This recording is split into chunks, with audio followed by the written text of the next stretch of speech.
大家好，欢迎收看爱上电子。今天咱们修这个 FA5515这块电源板，它是一个开关板上的电源板。现在呢是电源没有输出，是这样的开关板。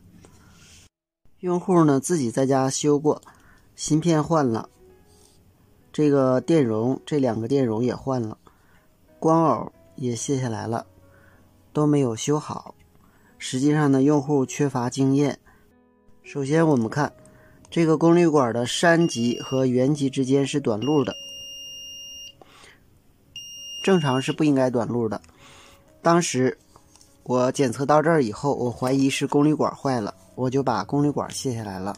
但是功率管经测量它没有问题，这个功率管的型号是 K6A600， 经仔细检查是功率管山极对地的一个稳压二极管损坏了，应该是一个15伏的稳压二极管。好，下面我们把这个稳压二极管给它焊下来，换一个新的，再把功率管给它上上，看看是否能够正常工作。好，二极管焊下来了，我们测量一下，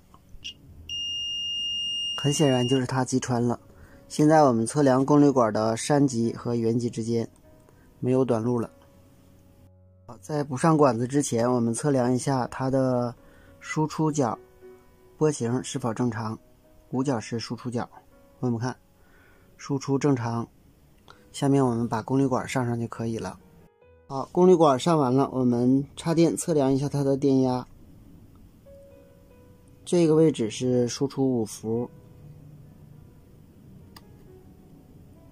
这个位置是标准的24伏。这段是0伏，应该是接这个引脚的。那么我们测量一下这个芯片各引脚的电压。在维修的时候，了解芯片正常工作时各引脚的电压很有用，所以我们测量一下。它的一角 3.3 伏，一角是震荡引脚，二角是稳压引脚 1.1 伏，三角是电流检测 0.01 0.1 伏，四角是接地，不用测量了。五角是输出引脚，我们测量一下 0.05。 六角是供电，我们测量一下它的六角 14.9 伏。七角是基准电压引脚，我们测量一下，标准的5伏。八角是软启动引脚，我们测量一下，是4伏。芯片的供电是通过这些启动电阻，这有一个滤波电容，再通过这个绕组反馈回来，通过这个二极管整流，这个二极管再次整流，电容滤波以后给它的六角提供供电。这端有两个光耦，一个是进行稳压的，控制2角的，一个是进行保护的，控制8角的。当把8角拉为0伏的时候，芯片停止工作，保护整机电路。这端是 TL431 控制稳压光耦的。好，今天咱们就到这里，谢谢大家，再见。